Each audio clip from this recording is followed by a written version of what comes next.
Alors, bienvenue à une nouvelle rencontre, une nouvelle étape en ce qui concerne le sujet de la transformation de Dieu. Et comme vous savez, nous sommes en train d'examiner le modèle des fruits à la racine. Et dans ce modèle des fruits à la racine, nous sommes à l'étape numéro 1, c'est-à-dire de la question des fruits de la chair. La parole de Dieu nous dit que, elle nous dit, ne vous y trompez pas, on ne se moque pas de Dieu. Ce qu'un homme aura semé, il le moissonnera aussi. Celui qui sème pour sa chair moissonnera de la chair la corruption, mais celui qui sème pour l'esprit moissonnera de l'esprit de la vie éternelle. Ne nous lassons pas de faire le bien, car nous moissonnerons au temps convenable si nous ne nous relâchons pas. Alors, dans notre modèle, ce qui se passe, c'est que nous sommes en train de voir, voici les fruits de la chair que nous avons que nous sommes en train d'expérimenter. Et la Bible nous dit que ce qu'un homme aura semé, il va le moissonner aussi. Alors la question, c'est qu'est-ce que j'ai semé? Qu'est-ce que j'ai semé pour avoir des fruits de la chair? Alors c'est de ça qu'on veut, parler aujourd'hui. Et bon, on pourrait dire la manière la plus simple d'identifier les fruits de la chair, c'est tout ce qui n'est pas conforme à la loi de Dieu. En fait, la loi de Dieu nous dit qui est Dieu. Hein? Alors, si je désobéis ou je transgresse une loi de Dieu, je suis en train de dire ça, ce n'est pas à l'image de Dieu. Ce n'est pas ce que Dieu est.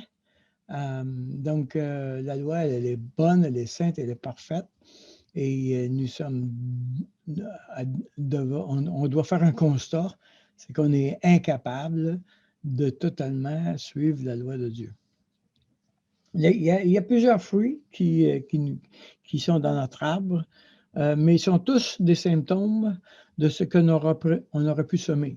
La désobéissance à la parole de Dieu, l'amour du monde, l'idolâtrie, les forteresses, les échappatoires, la consommation d'une convoitise, les mensonges et distorsions rationnelles et irrationnelles, la rébellion, ça fait partie des éléments, des semences qu'on a mis dans nos vies qui ont fait qu'on a récolté ce qu'on a semé.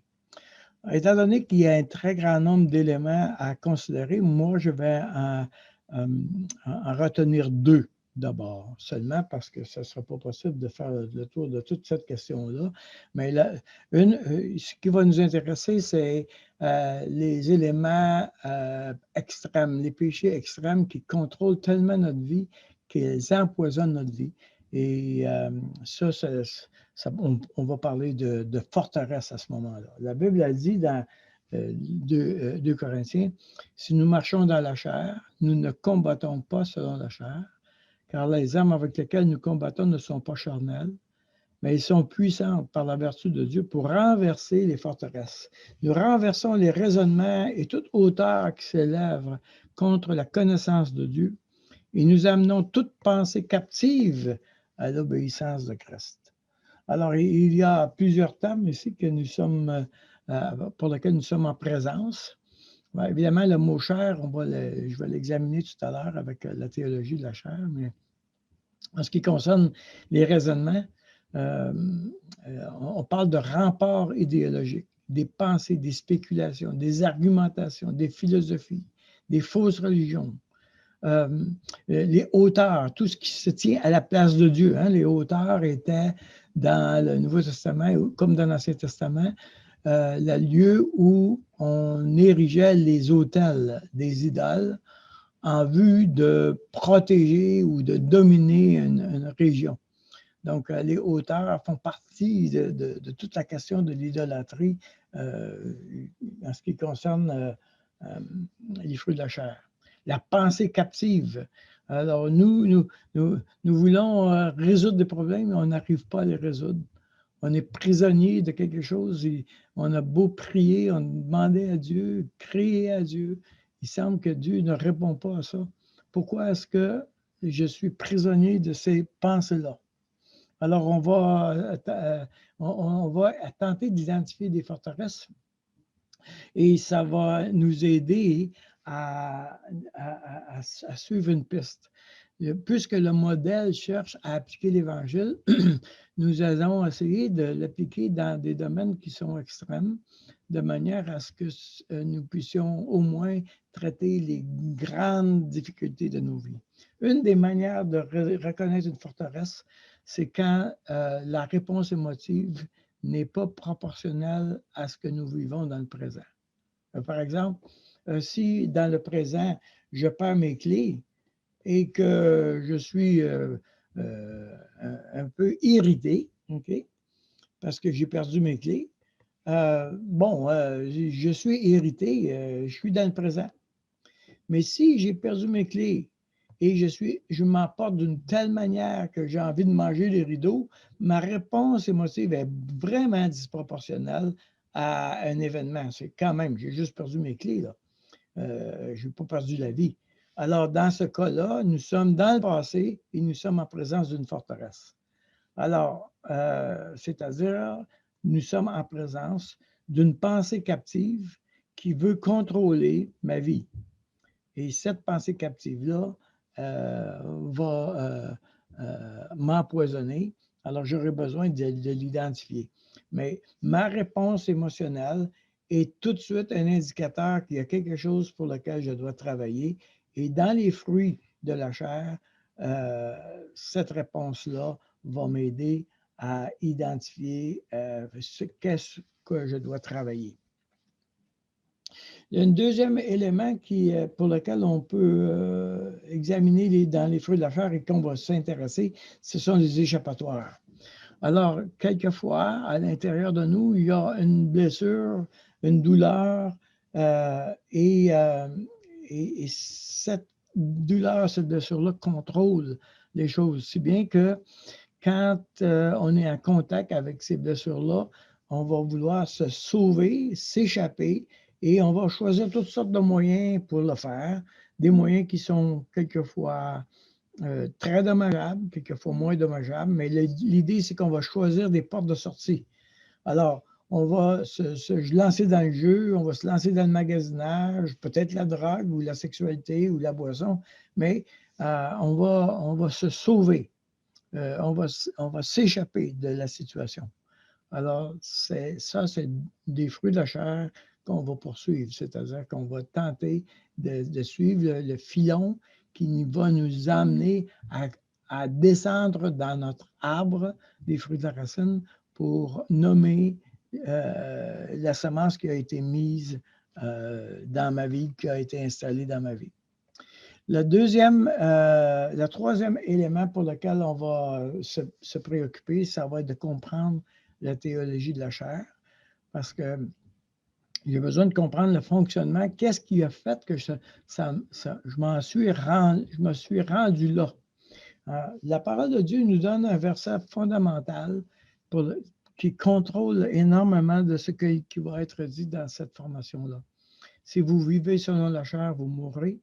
Mais si par l'Esprit, vous faites mourir les actions du corps, vous vivrez. Alors, on a besoin d'un peu de décortiquer cette question-là, parce que la Bible elle nous invite à faire mourir les actions du corps. Faire mourir les actions du corps. De quoi on parle quand on parle de faire mourir les actions du corps? Alors, on a besoin de comprendre un peu mieux qu'est-ce qu'il y en est. Dans Romains chapitre 6, verset 6, la Bible elle nous dit, elle nous donne une information extrêmement importante qui est la base des 3 prochains chapitres. C'est-à-dire, sachant que notre vieil homme a été crucifié avec lui, afin que le corps du péché soit réduit à l'impuissance. Et alors ici, on a 2 informations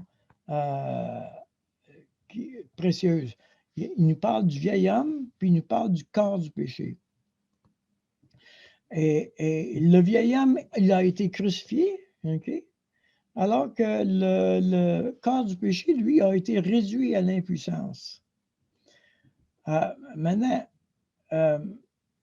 ce qu'on peut observer, c'est que oui, il a été réduit à l'impuissance, mais je peux lui redonner de la puissance. Regardez par exemple au verset 12, ça dit, que le péché ne règne donc point dans votre corps mortel et n'obéissez pas à ses convoitises. Ne livrez pas vos membres au péché. Donc, le corps du péché a été réduit à l'impuissance, mais je peux de nouveau le livrer. Okay? Donc, ce qui se passe, c'est que même s'il a été réduit à l'impuissance, il peut reprendre la puissance. Alors que le vieil homme, lui, a été crucifié. Maintenant, il a été remplacé par le nouvel homme. Regardons ça juste un petit peu plus en détail. Si on part avec l'idée que quand Dieu nous a créés, il nous a créés à son image, alors Adam et Ève étaient en train d'observer qui est Dieu. Okay? Il le regardait et il voulait l'imiter. Alors, qu'est-ce qu'il faisait? C'est qu'il regardait Dieu, puis il tentait de mettre les actions du corps, okay? Mettre en action les éléments du corps, c'est-à-dire sa pensée, son monde émotionnel, son corps physique. Donc, il voulait mettre ça en route, et alors il imitait Dieu. Il faisait ce que Dieu faisait. Et c'est comme ça qu'il glorifiait Dieu, puisqu'il est en train de déclarer, Dieu, ce que tu fais est extraordinaire, et moi, quand je te regarde le faire, je veux moi aussi le faire comme toi. Maintenant, qu'est-ce qui s'est passé? Le problème, c'est qu'en péchant, l'homme s'est trouvé à être séparé de Dieu. Et là, il a cessé de regarder Dieu, OK? Mais puisqu'il ne regardait pas Dieu, alors il s'est mis à écouter son corps, le corps du péché ou la chair. Donc, quand j'ai le goût d'une affaire, je fais ça. Donc, j'ai inversé le mouvement. Au lieu d'imiter Dieu, j'ai commencé à satisfaire la chair. Et ça, on voit ça très clairement, par exemple, dans Éphésiens chapitre 2, où ça dit, vous étiez morts par vos offenses et par vos péchés, dans lesquels vous marchiez autrefois selon le train de ce monde, selon le prince de la puissance de l'air, de l'esprit qui agit maintenant dans les fils de la rébellion. Nous tous aussi, nous étions de leur nombre et nous vivions autrefois selon les convoitises de notre chair, accomplissant les volontés de la chair et de nos pensées. Donc, nous étions en train d'accomplir les volontés de la chair. Donc, il y a eu une inversion là extraordinaire. Pour juste bien comprendre de quoi on parle quand on parle de la chair, il faut démêler un peu quelques termes parce qu'il y a des termes qui sont dans la parole de Dieu, mais il y a des termes théologiques qui ne sont pas dans la parole de Dieu. Alors, par exemple, dans les termes bibliques spécifiques, on a le vieil homme, l'homme intérieur, l'homme naturel, l'homme spirituel. On a ces termes-là dans la Bible. Okay? Et pour parler des facultés de l'homme ou de ses fonctions, ou si vous aimez mieux, on a les actions du corps. Alors, on parle de la chair, le corps du péché, et je devrais dire rajouter les actions du corps ici, comme dans Romains chapitre 8. Il y a deux expressions dans Éphésiens chapitre 2 qui font référence au mouvement, c'est-à-dire qu'ils font référence à l'ancienne manière de vivre. Donc, ils ne touchent pas à l'épistémologie, ou si vous voulez, à la définition du mot lui-même, mais ils parlent plutôt de ce mouvement des fruits. Enfin, il y a les termes théologiques. Ceux-là, on ne les retrouve pas dans la Bible.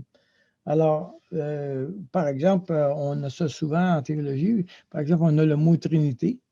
Le mot Trinité n'est pas dans la Bible, mais il résume un concept. Okay? En théologie, on a des termes, et particulièrement le terme nature pécheresse ici, qui jette un peu de confusion parce que quelquefois, les auteurs vont utiliser le terme nature pécheresse pour parler de la nature de l'homme, c'est-à-dire le vieil homme par rapport au nouvel homme. Okay? Donc, la nature pécheresse. Mais quelquefois, ils vont parler de la nature pécheresse pour parler de la chair. Okay? Alors, ce qui est un peu confondant parce que le mot nature ici est particulier. Le mot nature, tu ne peux pas avoir deux natures. Okay? Tu ne peux pas avoir une nature pécheresse et une nouvelle nature. Ce n'est pas possible. Jésus avait deux natures, une nature divine, une nature humaine. Mais nous, on ne peut pas avoir deux natures. Soit qu'on a la vieille nature, soit qu'on a la nouvelle nature. Donc, il faut savoir ça. Quand Dieu nous a sauvés, qu'est-ce qu'il a fait? Il a crucifié la vieille homme et nous avons eu maintenant un nouvel homme. Alors, ce nouvel homme, maintenant, il est redevenu en contact avec Dieu et ce nouvel homme désire imiter Dieu. Mais la rédemption n'a pas complété. Autrement dit, toute la question de la chair atteint encore la rédemption, comme on voit dans Romains chapitre 8. Donc, toute la chair elle-même n'est pas encore sous le contrôle complet, totalement renouvelée par l'œuvre de salut de Dieu. Alors, on doit entrer dans le processus de sanctification.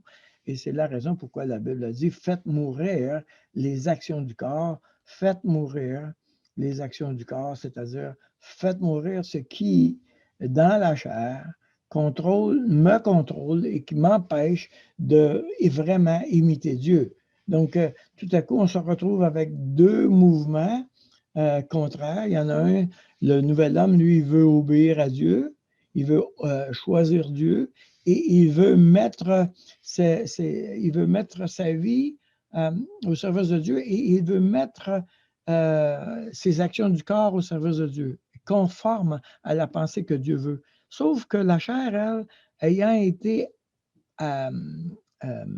éduquée, apprivoisée, enseignée par le vieil homme, la chair, elle a encore à l'intérieur d'elle de l'information qui dit « Moi, je veux faire les choses à ma manière ». Donc, on se retrouve en tension permanente. Une des manières que j'aime faire pour expliquer ça est très certainement avec la question des chevaux. J'ai grandi dans un milieu rural, mais j'ai aussi, lorsque j'ai implanté une église à Richmond, dans cette ville, il y avait une fois par année un concours de labour. Et le concours de labour était qu'on mettait des chevaux de trait derrière, en avant d'une charrue, et le fermier avait la responsabilité de faire le sillon le plus droit. Alors, qu'est-ce que le fermier faisait? Il attachait les guides des chevaux autour de son corps pour avoir une bonne main solide sur la charrue. Et il criait aux chevaux à droite, à gauche, etc., pour le guider, de manière à garder les chevaux en ligne avec le sillon. Quand nous avons accepté le Seigneur, ce que Dieu a fait, c'est que le vieil homme ici, qui laissait les chevaux, la chair, et qui laissait les chevaux faire qu'est-ce qu'ils voulaient, Dieu l'a remplacé par un nouvel homme qui, lui, n'a aucune idée comment conduire les chevaux. Lui, il n'a jamais fait ça. Alors, évidemment, Dieu, ce qu'il fait, c'est qu'il donne le Saint-Esprit pour l'aider à apprendre comment ça fonctionne. Donc, le nouvel homme, avec le Saint-Esprit, est en train d'apprendre comment opérer et faire fonctionner le corps. Maintenant, l'illustration se termine là parce que, évidemment, ce qui se passe, c'est que la Bible nous dit de faire mourir la chair. Alors, on ne peut pas aller plus loin avec cette illustration-là.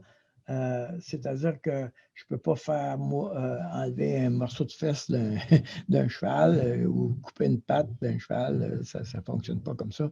Alors que nous pouvons faire mourir la chair. Le nouvel homme, par l'opération du Saint-Esprit, est capable de faire ça dans nos vies personnelles. Alors, évidemment, la question est la suivante. Comment on peut faire mourir les actions du corps? Et en fin de compte, c'est ça qu'on va faire à travers ce modèle-là. On va apprendre ça, comment faire mourir les actions du corps. Et on a déjà un avant-goût de ce qui doit être fait. Ça dit, si vous vivez selon la chair, vous mourrez, mais si par l'Esprit, vous faites mourir les actions du corps, vous vivrez. Alors, évidemment, il y aura une complicité qui devra s'installer entre moi et le Saint-Esprit pour faire mourir les actions du corps. Dans la Bible, on voit constamment que le salut est toujours à l'extérieur de nous.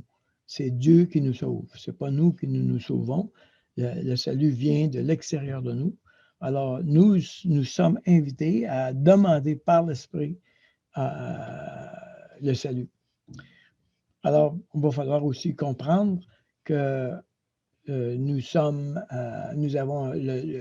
a donné un don particulier, le libre arbitre. Alors, ce libre arbitre-là, ça fait que aussi longtemps que je ne donne pas la permission à Dieu, je ne lui permets pas d'agir dans ma vie, il ne fera rien. Alors, il m'attend. Alors, nous allons, à travers cette formation-là, apprendre à identifier des fruits de la chair, de suivre une piste qui va nous amener à comprendre fondamentalement comment est-ce que nous sommes arrivés à produire des fruits de la chair. Et on va pouvoir réellement, par l'Esprit, les faire mourir et retrouver dans un domaine de notre vie la possibilité de mettre notre vie sous le contrôle de Dieu et sous sa domination. Alors, pour cette formation-là, nous allons partager, comme vous savez, je vous rappelle qu'il y a plusieurs éléments qui sont reliés avec le partage, mais rappelez-vous qu'après chaque partage, quelqu'un peut faire un reflet. Le partage ne devrait pas durer plus que 4 minutes, mais surtout, très important, ne pas conseiller ou commenter le partage d'un frère ou d'une sœur dans cette situation-là. Alors, voici 3 possibilités de partage que vous pouvez choisir. Vous pouvez partager ce que vous vivez. Vous pouvez partager l'enseignement qui a résonné dans votre vie pour cette formation ou quelles sont les conséquences des fruits de la chair que tu récoltes actuellement dans ta vie. Quelles sont les conséquences? Alors, je vous invite on va se remettre en petit groupe et vous allez à choisir une de ces 3 options-là pour partager avec les autres.